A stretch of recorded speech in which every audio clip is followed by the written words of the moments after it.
एक नहीं दो बार हिंदुस्तान का राष्ट्रगान हमें सुनने को मिला पेरिस ओलंपिक में, और वो एक ऐसी उपलब्धि है जिस पर हर एक भारतीय को बहुत गर्व है। जी हाँ, 22 साल की उम्र में एक ही ओलंपिक में 2 बार पदक जीतने का नया इतिहास बनाने वाली स्पोर्ट्स सेंसेशन मनु भाकर आज हमारे साथ हैं। मनु जी, बहुत बहुत बधाई, शुभकामनाएं। और जिस तरह से आपने हिंदुस्तान का नाम ऊंचा किया है, हर एक हिंदुस्तानी को आपने गर्व से सर ऊंचा करने का मौका दिया। आप करोड़ों लोगों की इंस्पिरेशन है, जो कुछ आपने पेरिस ओलंपिक में अचीव किया और अब तक अपनी स्पोर्ट्स लाइफ में अचीव किया, इसके लिए बहुत बहुत बधाई, बहुत बहुत शुभकामनाएं। Thank you so much sir. उस मोमेंट पर एक बार फिर से ले जाना चाहता हूँ। आई एम श्योर कि बहुत लोग ले गए होंगे अब तक आपको, लेकिन वो ऐसा लम्हा है जिसे आप भी शायद हर बार जीना चाहती होंगी। क्या फीलिंग्स थी, क्या था उस समय? सर, तैयारी ऑनेस्टली ऐसी थी कि हम उम्मीद कर रहे थे कि मेडल आएगा, पर कितने मेडल आएंगे या फिर मेडल का क्या रंग होगा इसका नहीं अंदाज़ा था बिल्कुल भी। तो पूरे टाइम बस फोकस रहता था कि मैच अच्छे से करना है, मेडल हम बाद में देखेंगे जो भी होगा। और मैंने अपना सोशल मीडिया भी जैसे काफ़ी समय से बंद किया हुआ था, तो मैं ज़्यादा मुझे आइडिया नहीं था कि पहला मेडल आया उसके बाद क्या है और दूसरा मेडल भी आया उसके बाद भी मैंने देखा नहीं कुछ भी। तो मेरे लिए वो नॉर्मल ही था। मैं एक तरीके से अपना रूटीन जितना अच्छे से हो सके कंपटीशन में फॉलो करना चाह रही थी। और सर का भी रूल बिल्कुल ऐसे थे कि मतलब आपको सोशल मीडिया नहीं यूज़ करना, मेरा फ़ोन नंबर सब कुछ चेंज कर दिया था। सोशल मीडिया से नहीं, डिस्ट्रैक्शन नहीं होता, कई बारी आपको आदत लग जाती है और आप स्टॉप नहीं कर पाते हो। कई बार आपका टाइम टेबल शेड्यूल ख़राब हो जाता है कि मतलब चलो 5 मिनट में और फ़ोन पे लग लेती हूँ या लग लेता हूँ, तो वो लेट होता जाता है, तो शेड्यूल पूरा कई बार भी डिस्टर्ब हो जाता है। अदरवाइज़ आपको कभी नहीं पता होता कि किसका कभी कॉल आ जाए, सोशल मीडिया पे क्या चल रहा हो। अगर क्रिटिसिज्म चल रहा हो तो अलग बात, अगर तारीफ़ चल रही हो तो अलग बात। तो it's better to just wait until after. तो मेरे मैचेस में भी ये था कि बाद में हम देखेंगे। घर पे भी मुझे मम्मी पापा को अच्छे से पता है कि अभी मैचेस के टाइम नहीं बताएं मुझे कुछ भी। सो हम ज़्यादा डिस्कस ही नहीं करते थे शूटिंग का। तो काफ़ी मेरे लिए अच्छी मेमोरी रही है। पूरा ओलंपिक्स में मेरे सारे मैचेस बहुत बेहतरीन गए और एक भी दिन ऐसा नहीं था जिस दिन कोई मलाल रह गया हो कि ये हो जाना चाहिए था या वैसे नहीं हुआ, ऐसे नहीं हुआ। और एक भी दिन ऐसा नहीं गया जिस दिन आपका मैच हो और हमने टीवी पे ना देखा हो। तो हमने चीयर भी किया आपको और हम सब चाहते थे कि आप बढ़िया से बढ़िया प्रदर्शन करें, और आपने किया भी। लेकिन जजर हरियाणा से आप हैं और आमतौर पर वैसे हरियाणा में बॉक्सिंग और रेसलिंग, ये 2 स्पोर्ट्स ज़्यादा फेमस है। आपने थोड़ा हटकर शूटिंग को क्यों चुना और कैसे? सर, बचपन में तो मुझे भी बॉक्सिंग और मार्शल आर्ट्स वगैरह बहुत अच्छा लगता था और उससे मुझे एक कॉन्फिडेंस मिलता था कि हाँ मतलब मैं स्ट्रॉन्ग हूँ। मतलब मुझे अगर कुछ होता है ना तो I can protect my self, I can defend my self. उस तरीके से मुझे उससे बहुत लगाव था इन सब स्पोर्ट्स से। और मुझे एक तरीके से, जैसे उस समय तो बच्चे ऑलमोस्ट सेम होते हैं, तो मैं मतलब मुझे ऐसे होता था कि किसी ने मतलब कुछ कहा या कुछ किया ना तो मैं पीट सकती हूँ। तो उस तरीके से मुझे वो सब बहुत अच्छा लगता था। और कब ये इंटरेस्ट चेंज होके बॉक्सिंग से फिर मार्शल आर्ट्स कराटे में आया और उसके बाद फिर जैसे कबड्डी और टेनिस और फिर शूटिंग कब हुआ ये पता ही नहीं लगा। मैं बस अपने लाइफ के साथ करती जा रही थी जो मुझे मिल रहा था। वैसे तो हर स्पोर्ट में आपको फिजिकल फिटनेस भी चाहिए और मेंटल टफनेस भी चाहिए, राइट? लेकिन शूटिंग के बारे में कहा जाता है कि यहाँ मेंटल टफनेस और ज़्यादा ज़रूरी है, राइट? हाँ, अगर आप कंपेयर करो बाकी स्पोर्ट्स में तो ये है कि वहाँ आपको फिज़िकल स्ट्रेंथ भी बहुत ही पीक लेवल पे चाहिए होगी और मेंटल लेवल भी काफ़ी अच्छा होना चाहिए। बट इसमें ये है फिज़िकल लेवल अगर आपको एक लंबे समय तक अपना करियर चाहिए है तो इंजरी प्रिवेंशन, मतलब आप कोई भी चीज़ रिपीटेटिव नहीं कर सकते हो अनलेस आप बहुत स्ट्रॉन्ग हो। तो आपको स्ट्रेंथ तो चाहिए है, स्टैमिना चाहिए है लंबे समय तक करने के लिए, पर उसके साथ साथ मेंटल आपका बहुत स्ट्रॉन्ग होना चाहिए। क्योंकि मैच हमारा जैसे 1.5-2 घंटे का होता है, उसमें ऐसा अपने आप को ऐसे प्रैक्टिस करना कि मैं नेगेटिव नहीं सोचूं या फिर जो भी थॉट्स मेरे दिमाग में आ रहे हैं मैं उनको एड्रेस नहीं करूं। तो ये थोड़ा इसमें ये सीखने में बहुत टाइम लगता है। तो ये हाँ, ये एक चैलेंज है, मेंटली थोड़ा ज़्यादा आपको। और जनरली आपने strong तो होना 4 साल पहले ही 18 साल की उम्र में आपने ओलंपिक खेल लिया था, राइट? हाँ, टोक्यो में 19। हाँ 18-19 में जो, तो उस उम्र में तो मतलब इतना जल्दी ओलंपिक में पहुंच जाना भी अपने आप में अचीवमेंट है। और जनरली वो उम्र ऐसी है कि आप कॉलेज स्कूल में होते हैं, मज़े कर रहे होते हैं, तो स्टार्ट से फैमिली की तरफ से पूरा सपोर्ट, इंस्पिरेशन, डायरेक्शन था कि स्पोर्ट्स में करियर बनाया जाए? सर मैं कहूँगी इसमें मेरी मॉम का बहुत बड़ा, माँ का बहुत बड़ा सहयोग था, क्योंकि उनके बिना तो नॉट पॉसिबल, मतलब हो ही नहीं पाता कि मैं किसी स्पोर्ट में इतने आगे तक जाऊँ। बिकॉज़ बहुत सारी चीज़ें होती हैं जो मतलब सोसाइटी से प्रेशर आता है कि लड़की को क्या करा रहे हो आप, मतलब कुछ भी, कहीं बाहर जाएगी, कुछ हो जाएगा, या फिर जो भी जैसे कॉन्टैक्ट स्पोर्ट्स होते हैं, तुम चोट लग गई या कुछ हो गया तो लड़की का क्या होगा, मतलब ऐसे इस टाइप का बहुत होता था।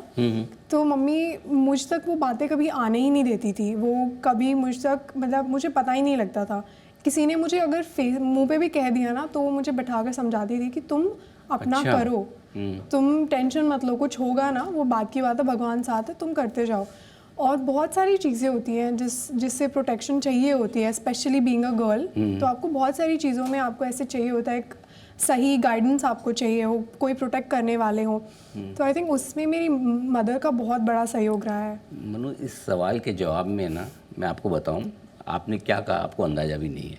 ये करोड़ों हिंदुस्तान की बच्चियों के लिए, लड़कियों के लिए एक बहुत बड़ा मैसेज, इंस्पिरेशन, और उनको ये शक्ति देगा कि परिवार अगर साथ दे और आप मजबूत हैं तो आपको इन सब चीज़ों से डरने घबराने की ज़रूरत नहीं, आगे सर बढ़ मैं ये सकते हैं। बिल्कुल मानती हूँ कि अगर किसी परिवार में जो माँ है या फिर जो लेडी है वो बहुत स्ट्रांग हो ना, तो पूरी, मतलब स्ट्रांग और राइट strong। तरीके से स्ट्रांग हो, और मतलब उनका विचार मतलब पॉजिटिव साइड में हो अगर, तो बहुत बहुत ज़्यादा सोसाइटी प्रोग्रेस कर सकती है, क्योंकि वो अपने बच्चों को भी पढ़ाती हैं, पूरी फैमिली का एक तरीके से वो रहता है उनके, मतलब साथ में लेकर चलते हैं। आप जिस स्पोर्ट में है ना, उसको बहुत लंबी उम्र तक खेल सकते हैं, राइट? शूटिंग मतलब ऐसा नहीं कि ये स्पोर्ट ऐसा है कि 30-35 में रिटायर हो गए, तो तब तक तो 55-50-60 तक तो मनु भाकर के पास कितने मेडल्स हो जाएंगे ओलंपिक के? सर कोशिश तो रहेगी कि मैं काफ़ी अच्छा करती रहूँ, जब तक करूँ तब तक पूरा अच्छे से, पूरी मेहनत के साथ जाऊँ।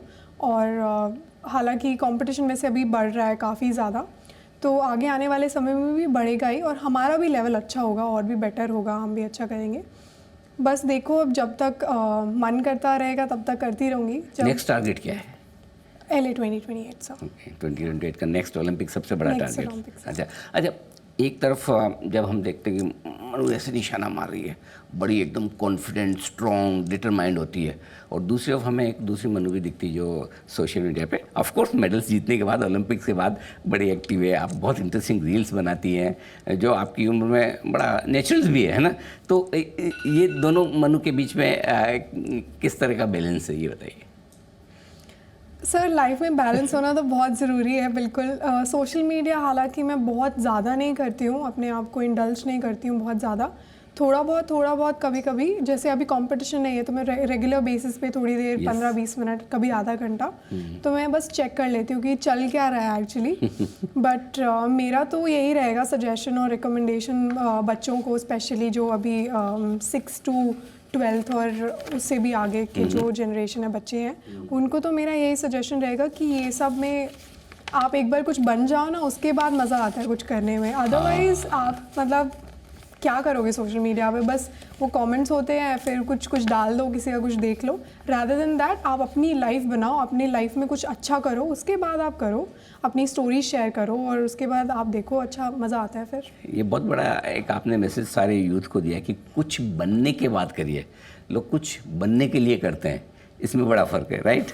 अच्छा, मैं आपसे कुछ ना थोड़े रैपिड फायर क्वेश्चंस पूछना चाहता हूँ, जो आप कंफर्टेबली जवाब दीजिएगा। अगर आप शूटिंग नहीं कर रही होती तो कौन से स्पोर्ट्स में होती? मैं शायद डॉक्टर बनती। अच्छा, प्रोफेशन डॉक्टर का हाँ होता? जी। ओके, डॉक्टर बनना चाहते। और हाँ अगर जी। कोई और दूसरा स्पोर्ट्स चुनना हो तो? दूसरा स्पोर्ट्स चुनना हो तो आई थिंक कराटे। ओके। या अच्छा, मनु भाकर को कोई एक दिन के लिए दूसरा इंसान बनना हो कुछ भी, कोई भी, शायद आपकी इंस्पिरेशन आपकी मोम या कोई और क्या बनना चाहिए एक दिन के लिए सिर्फ? नहीं सर, मुझे अपनी लाइफ बहुत पसंद है। मैं नहीं, कभी भी चाहे बुरे फेस चल रहा हो चाहे अच्छा, मैं नहीं चाहिए। आई होप कि आपको अपनी लाइफ इसी तरह से हमेशा पसंद आए और इसी तरह से आप जीते रहें। कुछ और सवाल मेरे हैं, फेवरेट हॉबी आपकी शॉपिंग करना या फेवरेट हॉबी क्या है? शॉपिंग तो आई थिंक हर लड़की का वो रहता है कि कभी भी मजा ले आता है चलो। बहुत। बिल्कुल, बट थोड़ा लिमिटेड होना चाहिए। ऐसे नहीं है कि बहुत कुछ ले लिया, कम, लिमिटेड। वैसे तो आपको याद रखने के लिए बहुत सारे हमारे पास रीजंस है, लेकिन आप क्या चाहती हैं आपको लोग किस तरह से याद रखें?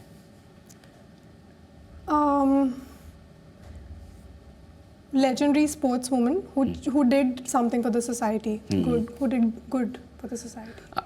आप स्पोर्ट्स में हैं तो आपको बड़ा खाने पीने का ध्यान रखना होता होगा, तो अपने मैच के पहले और मैच के बाद आपका फेवरेट स्नैक खाना क्या है? क्या क्या खाना आप पसंद करते हैं? वैसे तो सर कंपटीशन में बिल्कुल बैलेंस डाइट रहती है। कोई भी मुझे ज़्यादा क्रेविंग नहीं होती है, ना मीठे अच्छा। की ना तले हुए किसी भी चीज़ की, क्योंकि बचपन से ऐसे स्पोर्ट्स में रही हूँ मैं कि वेट मेंटेन करना है, बॉक्सिंग हो गया, कराटे हो गया, सब में। तो फिटनेस की बहुत वो मैं शौकीन हूँ, तो मुझे ज़्यादा क्रेविंग नहीं होती है। मीठा भी नहीं मिलेगा चलेगा मुझे, तो healthy is good for me sir. ये बहुत बड़ी बात है। आपका मेमोरेबल कंपटीशन शूटिंग के लिहाज से सबसे मेमोरेबल कौन सा रहा है? सबसे मेमोरेबल कंपटीशन एक तो कॉमनवेल्थ गेम्स, क्योंकि उस समय मुझे पता ही नहीं था कि कॉमनवेल्थ गेम्स जीतना क्या होता है, और अच्छा। मैं बहुत छोटी थी। मैं इंडिया जब वापस आई तब मुझे एक्चुअली में पता लगा। और दूसरा अभी वाला ओलंपिक गेम्स, क्योंकि पिछले ओलंपिक से लेकर यहाँ तक का सफ़र आसान नहीं था, काफ़ी मेहनत करनी पड़ी। बिल्कुल। मेंटली ज़्यादा था, फिजिकली तो फिर भी I was able to maintain myself. तो जो टोक्यो में पहला ओलंपिक था, जहाँ पर शायद आप जितनी उम्मीद करी थी उतना अच्छा नहीं कर पाए, तो अगर आपको 4 साल या 6 साल पहले की मनु भाकर को कुछ एडवाइस देनी हो तो क्या देंगी एडवाइस? क्या समझाएंगे आप उस मनु को जो 6 साल पहले 4 साल पहले थी? मुश्किल है। मैं यही कहूँगी कि तुम सही जा रहे हो, करते जाओ बस। ज़्यादा सब चीज़ों को अपने मन में मत लो, मतलब लाइटली रखो, मेहनत करो, आगे बढ़ो, बस। सेम एक स्पोर्ट्स पर्सन या कोई शूटर जिसको आप बहुत एडमायर करती हैं? स्पोर्ट्स पर्सन या कोई शूटर हो सकता है या स्पोर्ट्स पर्सन हो सकता है। सर मैं सबकी लाइफ में से इंस्पिरेशन लेती हूँ, पर ऐसे कोई फेवरेट नहीं है कि मतलब ये तो है कि बहुत ही मतलब माय फेवरेट, ऐसा नहीं है। बट मैंने बहुत सारे लोगों की स्टोरीज में जानती हूँ, उनकी बुक्स मैंने पढ़ी हैं, तो आई एंजॉय दिस और मुझे बहुत मोटिवेशन भी मिलता है। पर ऐसे कोई एक फेवरेट नहीं है, बहुत सारे लोग। बिल्कुल, जैसे हम शो करते हैं, जैसे स्टूडियो पहुंचते हैं तो वो फेवरेट प्लेस होती है हमारी, कैमरा सामने है। मनु की फेवरेट प्लेस कौन सी है शूटिंग लोकेशन के लिहाज से? एक तो फेवरेट और एक ड्रीम लोकेशन शूटिंग के लिए। हाँ, शूटिंग के लिहाज की मुझे यहाँ प्रैक्टिस करना बड़ा मज़ा आता है और ये मेरी ड्रीम लोकेशन है अगर हमेशा मुझे यहाँ करने को मिले। मुझे माउंटेन्स में पहाड़ी में बहुत अच्छा लगता है, तो पहाड़ी हो, हल्का ठंडा मौसम हो, वो मेरे लिए बेस्ट मौसम है। मैं वहाँ पूरे दिन ट्रेनिंग कर सकती हूँ। अच्छा।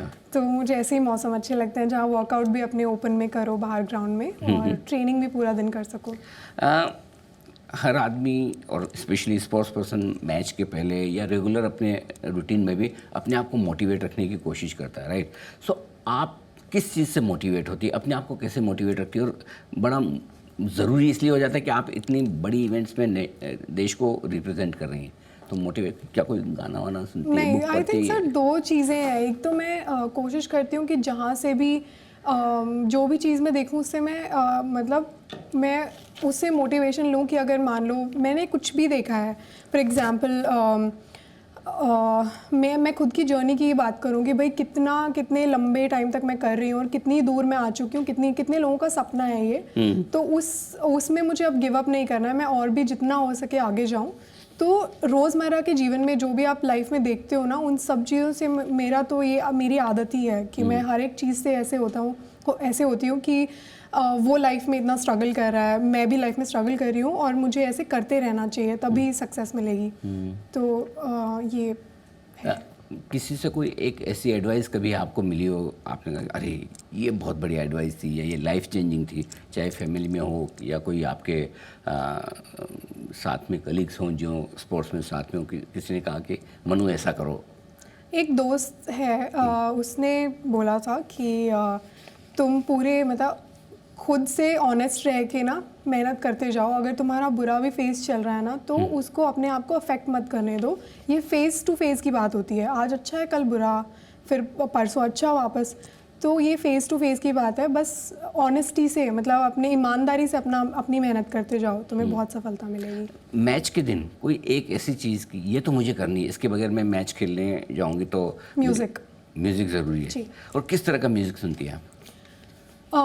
कंपटीशन में मेरी एक सेट प्लेलिस्ट है, मैं सिर्फ वही सुनती हूँ। अच्छा। जिसमें थोड़ा बहुत मोटिवेशन रहता है और बाकी बहुत कामिंग सॉन्ग्स होते हैं जिसमें म्यूज़िक बहुत थोड़ा स्लो सा रहेगा, मैं बस शांत रहूँ, मेरा हार्ट रेट बहुत नॉर्मल रहे वो। और फिर मोटिवेशन होता है, जैसे गणपति पापा की आरती हो गई या फिर ऐसा कुछ रहता है एलिमेंट।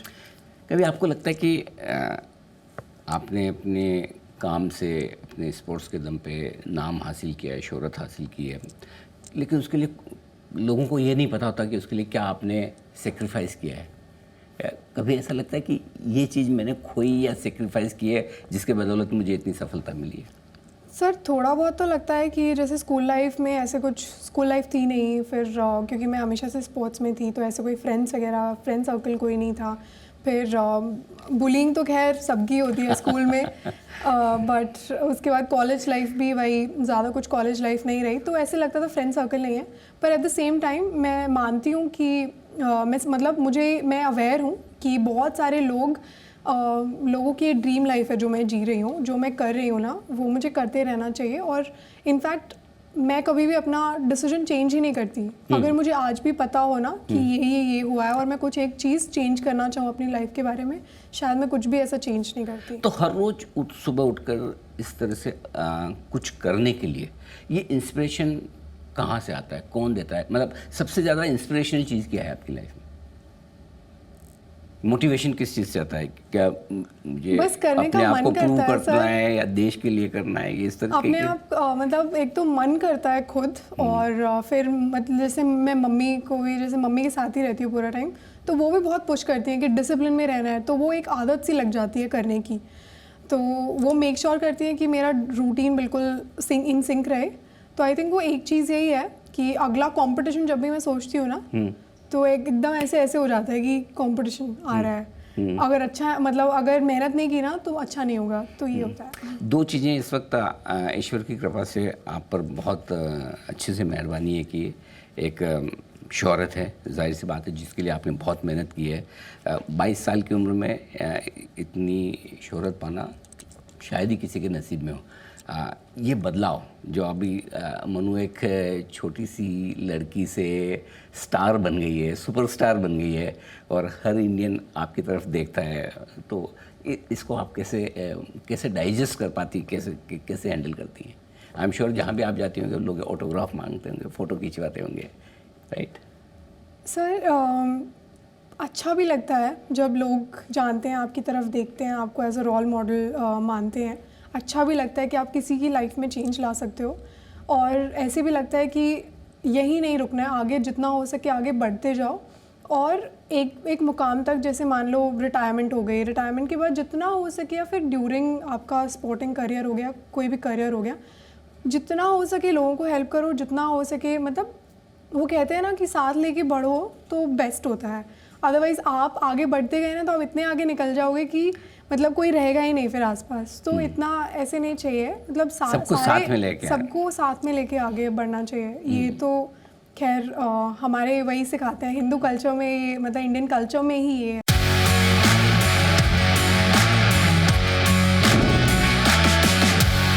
आई एम श्योर कि इतने सारे अचीवमेंट्स के बाद शोहरत के साथ साथ दौलत भी आएगी, आ भी रही होंगी, आनी भी चाहिए, क्यों ना आए। तो पैसा मैनेज करना भी अपने आप में एक बड़ा मुश्किल काम है, टफ टास्क है, और स्पेशली एट दिस एज, उसे कैसे आप मैनेज करती? मैं थोड़ा सीख रही हूँ कि स्टॉक्स में कैसे, या म्यूचुअल फंड्स हो गया, या फिर प्रॉपर्टी, या फिर कुछ भी में इन्वेस्टमेंट कैसे होती है। बिकॉज ऑनेस्टली मैं आपको सच बताऊँ ना तो बाहर के देशों में बहुत ही छोटे बच्चों को सिखाने लग जाते हैं कि आपको, जैसे फॉर एग्जांपल एयरबीएनबीज़ की प्रॉपर्टी लेके आप कैसे चलाओगे, मतलब वहाँ 15-15 साल के बच्चे हैं जो एयरबीएनबी की प्रॉपर्टीज़ को मैनेज करते हैं और उससे बहुत इनकम लेते हैं। तो बहुत छोटे बच्चों को वो सिखाते हैं और मुझे थोड़ा अभी डिफ़िकल्ट लगता है सीखना, बट मैं फिर भी कोशिश कर रही हूँ कि जितना हो सके मैं बस सीखूँ जितना हो। मैं आपको एक डेट याद दिलाना चाहता हूँ, जुलाई 11, 2022 जी। मैं आपको बताऊं कि मनु जी ने मुझे एक ट्विटर पे डायरेक्ट मैसेज भेजा था और उन्होंने कहा कि मैं एक पॉलिटिकल साइंस की स्टूडेंट हूँ और ओलंपियन शूटर हूँ, मैं इन्वेस्ट करना चाहती हूँ, क्या मुझे इक्विटी में इन्वेस्ट करना चाहिए। तब हमारी थोड़ी बहुत बात हुई थी, लेकिन मुझे इस बात की खुशी है कि आपने मतलब 20 साल की उम्र में इन्वेस्टमेंट के बारे में सीरियसली सोचा और शुरू किया। अभी आप एक्टिवली इन्वेस्ट करती हैं, पोर्टफोलियो बनाया मैं है? सर सीख रही हूँ अभी और मैं चाहूँगी कि मतलब मैं पहले अच्छे से सीखूँ थोड़ा बहुत, हालांकि उसमें लॉसेस भी होंगे प्रॉफिट्स भी होंगे, बट एक बार मैं सीख जाऊँ उसके बाद ये रहेगा कि ठीक है फिर लॉसेस हों चाहे प्रॉफिट्स हों, बट एक बार आ जाए। तो मैं अभी थोड़ा सीख रही हूँ, उसके बारे में पढ़ रही हूँ और वीडियोज़ वगैरह देख रही हूँ कि कैसे होता है, बट मैंने स्टार्ट बहुत कर आसान दिया है है एक्चुअली। थोड़ा। अगर आप मुझे थोड़ी शूटिंग सिखा दें तो मैं आपको सारा इन्वेस्टमेंट बिल्कुल बहुत सर, इजीली बिल्कुल। सिखा सकता हूँ। बिल्कुल। मतलब शायद मैं तो आपके जैसा निशाने नहीं मार पाऊँगा, लेकिन आप ज़रूर इन्वेस्टमेंट में बुल सही हिट कर सकती हैं। तो कई बार हमारे जो ट्रेडर्स और इन्वेस्टर्स होते हैं वो भी आप ही की तरह, आप शूटिंग में बुल सही हिट करती हैं, वो मार्केट में बुल सही हिट करना चाहते हैं। आपको थोड़ा तो मुझे पता है कि आपको नॉलेज है, क्या उनको मैसेज देना चाहेंगे आपकी निशाना ठीक से कैसे लगाएं? शूटिंग में शूटिंग में और इन्वेस्टमेंट के फील्ड में दोनों। देखो किसी भी चीज़ को आपने गोल बनाया है ना, तो आई थिंक पहले बेसिक नॉलेज उसकी बहुत अच्छी होनी चाहिए। जैसे अगर मैं स्पोर्ट की बात करूँ, मेरे स्पोर्ट की बात करूँ, तो उसमें बेसिक नॉलेज हमेशा काम आती है। कभी भी ऐसे नहीं है कि कुछ एडवांस नॉलेज का कहीं बहुत आपको प्रॉफिट देगी। Basic knowledge will always be the key. और फिर दूसरी चीज़ है कि कंसिस्टेंसी रहनी चाहिए आपको। ऐसे नहीं हो कि एकदम आप 1 महीना किया फिर 2-3 महीना रुक गए, फिर मतलब कंसिस्टेंसी रहनी चाहिए किसी भी चीज़ में, और बस पेशेंस बहुत होना चाहिए। वो आई थिंक कॉमन है सब में कि चाहे इन्वेस्टमेंट हो चाहे स्पोर्ट्स हो। हालांकि इन्वेस्टमेंट में मैं भी अभी सीख ही रही हूँ। एक सवाल, क्या कभी बिजनेस चैनल्स देखने का मौका मिलता है? जी बिजनेस कभी आप देखती हैं? सर मतलब आपसे तो जैसे मैं आपको थोड़ा फॉलो करती हूँ तो मैंने आपसे जैसे बात करी थी, बट बहुत ऐसे टाइम तो नहीं मिलता है क्योंकि स्पोर्ट्स में हमारा ट्रैवलिंग बहुत होता है, कैंप्स बहुत होते हैं। शूटिंग में कोई ऑफ सीज़न नहीं होता है, तो पूरे हमारे लगभग हर महीने मैचेस होते हैं, तो थोड़ा वही दूरी बनी रहती है। एक आखिरी सवाल मेरा ये कि करोड़ों लोगों की आप इंस्पिरेशन है, और अब लोग न सिर्फ शूटिंग को बल्कि स्पोर्ट्स को सीरियसली लेने लगे कि अब अगर छोटी सी जगह से आके मनु हमारे देश का नाम इतना ऊंचा कर सकती तो हमारे बच्चे क्यों नहीं, या खुद बच्चे उस तरफ इंस्पायर हो रहे हैं, उनको क्या सलाह देना चाहेंगे आप, क्या करना चाहिए? सर सबसे पहली सलाह तो पेरेंट्स को मैं देना चाहूँगी कि आप अपने बच्चों के जो भी ड्रीम्स हैं ना उनको अलाउ कीजिए। और इनफैक्ट कई बार हम डिसाइड नहीं कर पाते हैं। जैसे मैं जब छोटी थी तो मुझे लगता था आज मुझे साइंटिस्ट बनना है, कल मुझे IAS ऑफिसर बनना है, कभी मुझे डॉक्टर बनना है, कभी मुझे ये स्पोर्ट्स में कुछ जाना है। तो मैं भी बहुत फ्लक्चुएट करती थी, बट मुझे ऑप्शंस जब मिले ना बहुत सारे चीज़ों के, तो मुझे थोड़ी क्लैरिटी हुई कि हाँ ये मुझे पसंद नहीं है, ये मुझे बहुत पसंद है। तो जब उस तरीके की क्लैरिटी बच्चे को मिलती है ना, तो काफ़ी सारी चीज़ें ऑलरेडी मतलब दिमाग में क्लियर होने लगती हैं, सेटल होने लगती हैं। उसके बाद बच्चों को मैं ये कहना चाहूँगी कि आप जिस भी फील्ड में हो, चाहे आप ज़बरदस्ती वो कर रहे हो, मतलब ज़बरदस्ती, चाहे आप इंजीनियर बन रहे हो, चाहे डॉक्टर, चाहे स्पोर्ट्स में हो, या आप अपने मन से कर रहे हो, कोई भी चीज़ जिसमें आप इन्वेस्ट कर रहे हो अपने आप को, मेक श्योर कि आप उसमें बेस्ट हो, आप उस फील्ड में बेस्ट होने चाहिए। आप देखो कि क्या क्या एलिमेंट्स हैं जो आपको चाहिए जिससे आप बेस्ट हो सकते हो। मेहनत करो, उस फील्ड को पकड़ लो, और उसमें अपने आप के मतलब किसी को दिखाने के लिए नहीं, अपने आप के लिए बस मेहनत करते रहो और ज़रूर आपको सक्सेस मिलेगी। तो यही है। बिल्कुल, लेकिन मनु हमें पता है कि आप जो कर रही हैं उसमें आप द बेस्ट हैं, न सिर्फ हिंदुस्तान में बल्कि पूरी दुनिया में। और हम उम्मीद करते हैं कि आप आने वाले समय में इसी तरह से हर एक हिंदुस्तानी को गर्व से सर ऊपर करने का, खुशियों का बहुत सारे ऐसे मौके देंगे। आपको बहुत बहुत धन्यवाद जी मीडिया के साथ जुड़ने के लिए, हमारे साथ बातचीत करने के लिए, और एक बार फिर से बहुत बहुत शुभकामनाएं। बहुत बहुत शुक्रिया sir. Thank you so much. Thank you.